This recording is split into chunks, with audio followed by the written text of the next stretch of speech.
As a mechanical engineering major, I didn't know that there was a career for me in tech. I've never, just having a mechanical engineering background, like they don't teach technology in the curriculum at the school I went to. So I never knew that there was a career for me at a tech company because, eventually your major is irrelevant, right? So I just want to say I'm so excited to have Calicia on with us from oil and gas to Xbox to hear her journey, how she got there. Stay tuned, guys. This is going to be really good.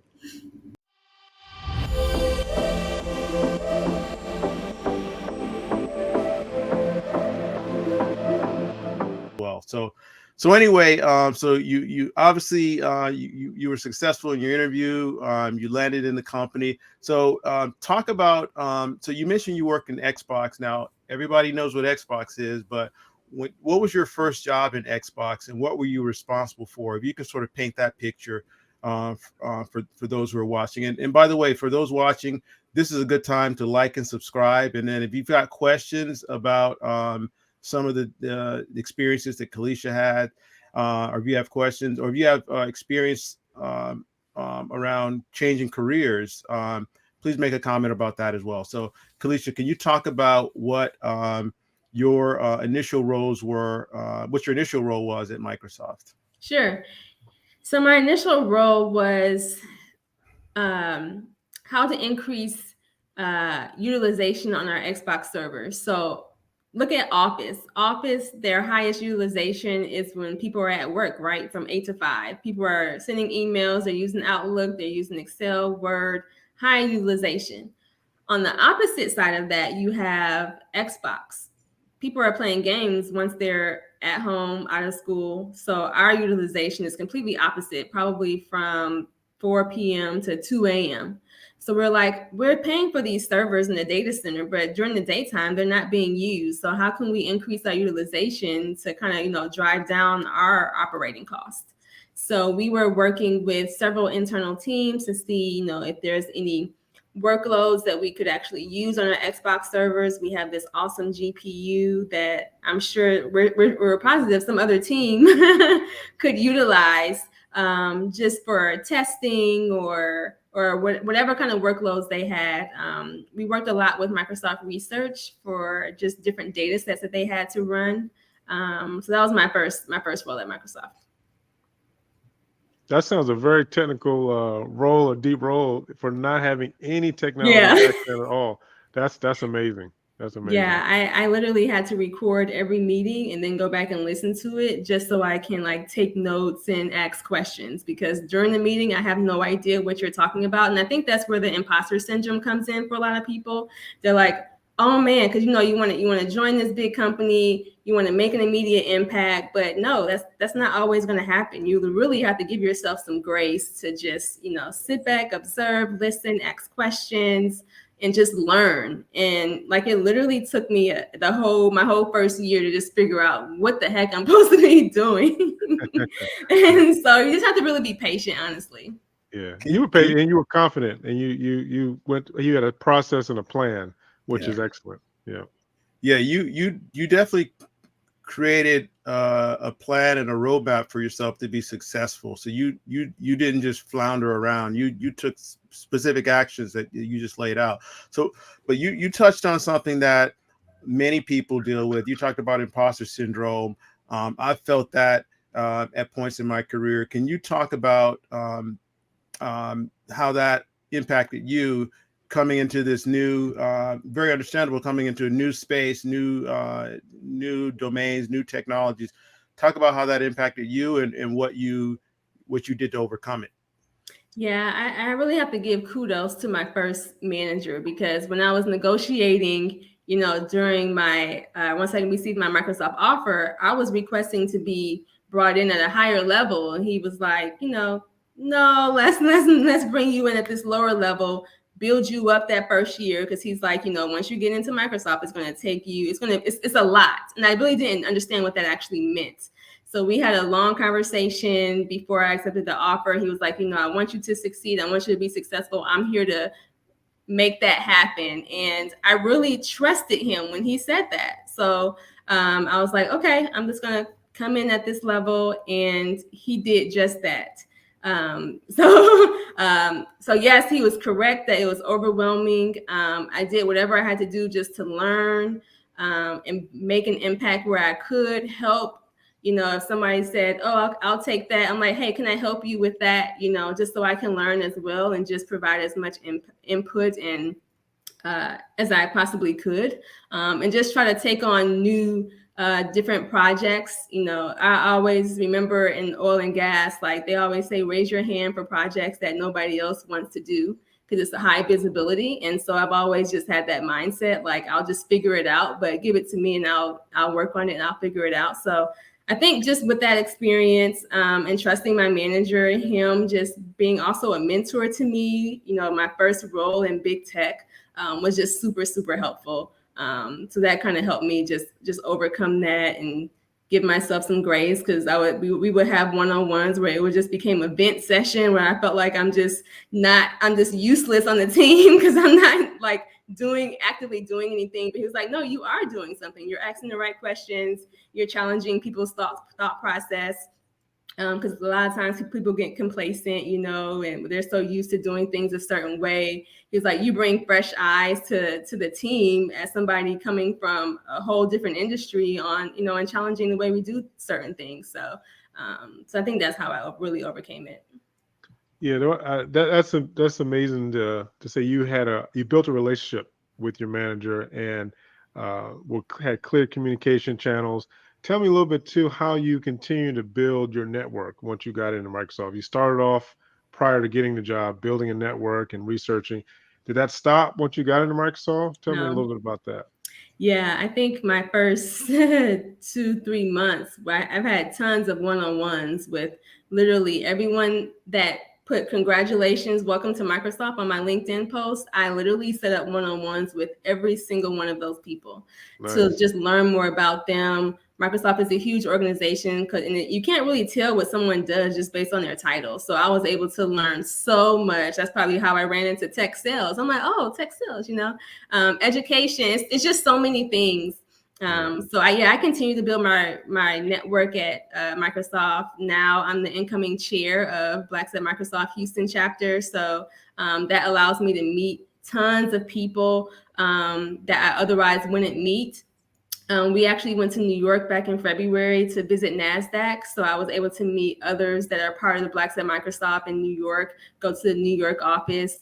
So just opportunities like that, I just love. We also have a Blacks at Xbox organization. So it allows me to meet others, African Americans within Xbox, people that are, which has helped me learn more about different roles as far as like character artists and editors. And I work with people that have theater backgrounds, theater degrees in undergrad, because they're like producers for these game studios. And my whole world has just opened up as far as like different career opportunities. And I just love how people at Microsoft come from so many different backgrounds, which I wasn't used to. In energy, everyone was, had a great over 3.0 GPA, went to a great school and majored in engineering. But at tech, I even stopped asking people, what school they went to, because not everybody at Microsoft went to college. And I just love the diversity from that aspect of people's journey to Microsoft and just the awesome things they're doing. So yeah, I just love learning about people's journey to Microsoft. I'm constantly asking people, how did you get here? Did you apply online and just wait for a response, or did a recruiter reach out to you? Because there's still so many people that want to get into big tech. So I'm always curious about how others got here. But yeah, I still continue to expand my network. I think that's something that you just have to make part of your day-to-day job, especially with a big company like this. And when you're looking for like your next role or next opportunity, it's going to come from, I think, somebody that you built a relationship with. So. Yeah, I'll say this. I mean, I'm learning through this conversation with you, I'm learning about a lot that you did. I'm really inspired by a lot of the very deliberate action and decisions that you made. You are definitely the blueprint for someone who the steps someone should take if they choose to change careers and go into a completely new space. I mean, the networking you've done, the mentoring you sought out. some of the leadership actions you've taken. I mean, it's definitely admirable. Let me go back, and I want to ask you a question about your colleagues from your previous company. Like, when they heard that you left oil and gas, hard hat and steel-toed boots, all kind of weather conditions outside, repairs, and then ended up at Xbox, which many of them have at home or they bought for their kids. Like, what was their reaction? Oh man. They just couldn't believe it. Like, honestly, they couldn't believe it. It like came out of left field. Nobody would even guess that. They're like, the biggest question was like, what are you gonna do over there? Like, it's still the same question I asked myself. What am I gonna do in Microsoft? You know? So yeah, it was awesome. They were super, super happy for me. I mean, what can you say to somebody like, yeah, I'm about to go work at Xbox? Yeah.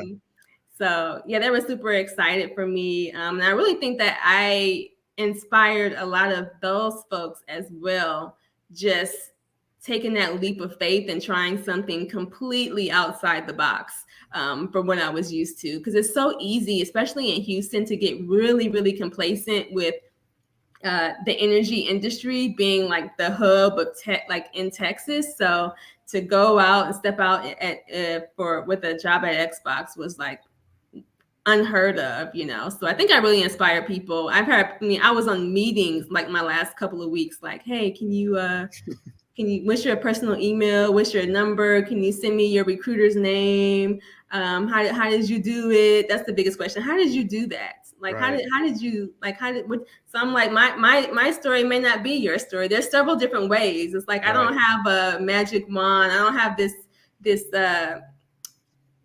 special recipe on how to break into tech. I just kind of figured it. It just happened for me.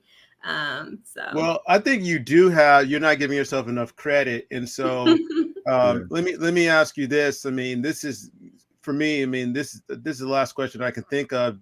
What would you, for others who are watching, who are coming from the exact same sort of position that you're in, they're working in a completely different industry.